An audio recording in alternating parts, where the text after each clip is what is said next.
ఏంట్రో gap ఇచ్చావు? ఏవలా వచ్చింది. Hello guys, welcome back to my YouTube channel New Zealand మీ తెలుగు అబ్బాయి. నేను మీ లోకేష్. ఎలా ఉన్నారు అందరూ? ఏంటన్నా కొత్త వీడియోకి ఎన్ని రోజులు అయింది అని మీరు అడగచ్చు, తప్పు లేదు. కానీ నేను చెప్పే సమాధానం, లైఫ్ ఒక జిందగీ అయిపోయింది బ్రో, అందుకే కొంచెం లేట్ అయింది. సో ఇవాళ వీడియోలో అయితే నేను రీసెంట్గా వెళ్ళిన అకరోవా ట్రిప్ గురించి మాట్లాడుకుందామండి. మా యూనివర్సిటీ వాళ్ళు సర్లేరా సెమిస్టర్ అంతా బాగా సిదిగారని చెప్పి ఈ ట్రిప్ ప్లాన్ చేశారండి. సో ఈ ట్రిప్ మా ఇంటర్నేషనల్ స్టూడెంట్స్కి అయితే ఫ్రీ అనమాట. లేదా ఇక్కడే ఉండి వెళ్ళాలనుకుంటే నాకు తెలిసి ఒక $200 నుంచి $300 దాకా అవుతుంది. So ya, let's get in the video. Pickup చేసుకునే బస్సు అయితే 10:30కి అంతా బస్ ఇంటర్చేంజ్ అనే ఒక వెన్యూలో ఉంటుందండి. సో అందుకే ఎప్పుడు లేని పొద్దున్నే లేసి ఫ్రెష్ అప్ అయ్యి సిటీ బస్సులో బయలుదేరాను బస్ ఇంటర్చేంజ్కి.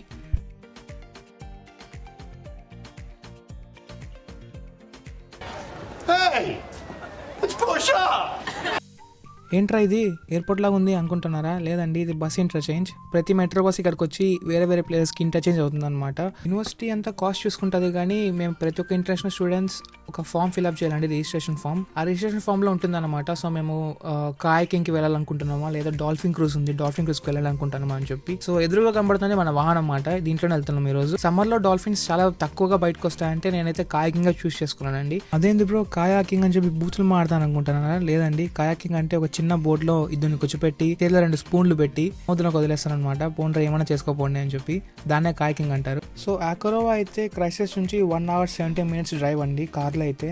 సో మేము బస్సులో వెళ్తున్నాం కాబట్టి ఒక 2 hours దాకా పట్టింది. ఒక స్టాప్ తీసుకున్నాం మధ్యలో. సో ఇప్పుడు మనం ఆగిన స్టాప్ పేరు అయితే లిటిల్ రివర్ రైల్ ట్రైల్ అని ఉందండి.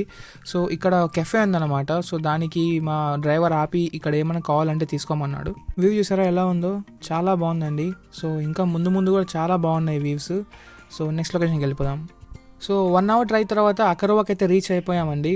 ఇదే అకరోవా, చిన్న సిటీనే కానీ చూడడానికి చాలా బాగుంది. సో మీరు మీ గర్ల్ ఫ్రెండ్ పిలుచుకొని డేట్కి రావాలంటే మాత్రం ఈ ప్లేస్ సూపర్గా ఉంటుంది. నవ్వు ఆపుకుంటున్నావు కదరా? మార్నింగే బయలుదేరాం కదండి, అందుకు ఏం తినలేదన్నమాట. సో రీచ్ అయిన వెంటనే నేను ఫ్రెండ్స్ కలిసి ఏమైనా తిందామని చెప్పి బయలుదేరాము. ఇంత అందంగా ఉన్నాను, నా అందాన్ని చూసుకుంటే నాకే జలసిగా ఉందిరా. తినేసి కాయకింగ్ పికప్ ప్లేస్కి అయితే బయలుదేరామండి. వాళ్ళు వచ్చి పికప్ చేసుకుంటారు వ్యాన్లో. సో వెళ్ళే ముందు ఫామ్స్ అయితే ఫిల్అప్ చేయాలన్నమాట. ఆ ఫామ్ ఎందుకంటారా, మామూలుగా సినిమాలో చూస్తాం కదండి, సముద్రం మధ్యలో ఎటువంటి ప్రమాదం జరిగినా కూడా రెస్క్యూ టైం అయితే ఉంటుంది. కానీ పొరపాటున మీ ప్రాణానికి ఏమైనా ప్రమాదం వచ్చినా కూడా వాళ్ళకు సంబంధం లేదు అని చెప్పి వాళ్ళు ఒక రీజన్ ఫామ్ ఫిల్అప్ చేయించుకుంటారనమాట. మనం ఆ ఫామ్ సైన్ చేసి కార్ ఎక్కాలి. అకరోవా నుంచి ఒక కొండ అయితే ఎక్కాలన్నమాట మన డెస్టినేషన్కి వెళ్ళాలంటే, కాయకింగ్ ప్లేస్కి. సో ఇక్కడ మనము కొండ ఎక్కడం చూడొచ్చు. సో ఇలా పిలుచుకెళ్ళారనమాట. సో ఇక్కడైతే మనకి 2 వ్యూ పాయింట్స్ ఉన్నాయి, అది కూడా నేను మీకు చూపిస్తాను. చాలా పెద్ద కొండ అండి. నేనైతే ప్రాణాలను అరిచేతిలో పెట్టుకొని కూర్చున్నాను అనమాట. సో మొత్తం కార్ అప్ హిల్ అంటే ఎలా ఉంటుందంటే ఇంక్లైన్ అయిపోయింది కార్ అంతా, కానీ చాలా బాగా అనిపించింది ఎక్స్పీరియన్స్. ఇది వ్యూ పాయింట్ నెంబర్ 1 అన్నమాట, చాలా బాగుంది.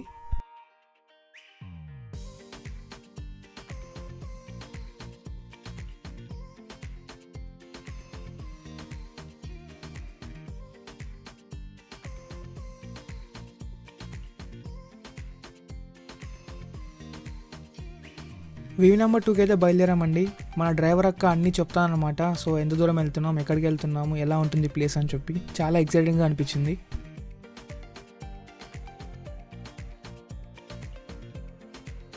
ఇది మన సెకండ్ వ్యూ పాయింట్ అనమాట. అసలు వ్యూ చూసారా అండి, అద్భుతంగా ఉంది. వీడియో తీస్తున్నప్పుడే నాకు లిటరల్గా గూస్ బంప్స్ వస్తున్నాయి. సో అలాగుందనమాట వ్యూ. రియల్ లైఫ్లో అయితే ఇంకా చాలా బాగుంది వ్యూ అయితే. నేనైతే ఫుల్లీ సాటిస్ఫైడ్ అనమాట వ్యూ పాయింట్ 2తో.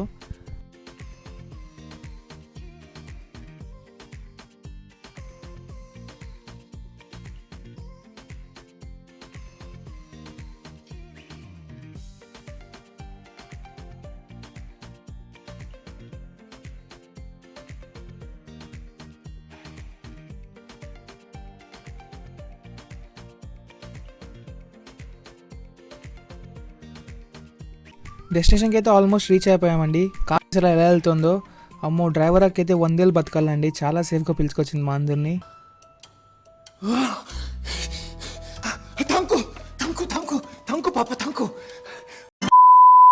మీరు చూస్తున్నారు కదా, వీటిని మౌంటైన్ కెటిల్స్ అంటారనమాట.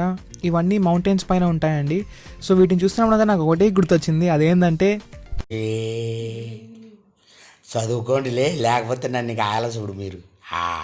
కింద మీద పడి మొత్తానికి అయితే డెస్టినేషన్ రీచ్ అయిపోయామండి. మీకు ముందు కనబడుతున్న సముద్రంలోనే ఇప్పుడు మేము కాయకింగ్ చేయాలన్నమాట.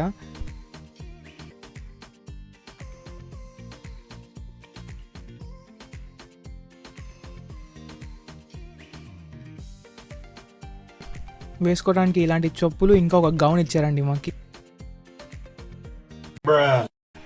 ఫస్ట్లో నేను చెప్పాను కదండి, ఒక చిన్న బోటు 2 స్పూన్లు అని చెప్పి, ఇదేనమాట.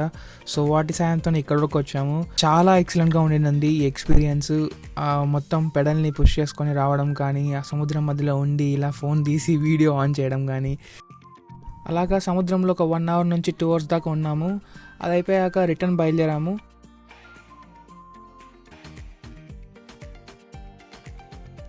సో అలా గడిచిందనమాట ఆ రోజు. ఆ తర్వాత చాలా టైర్డ్ అనిపించింది. పడుకొని లేచేసరికి క్రైసిస్లో ఉన్నామండి.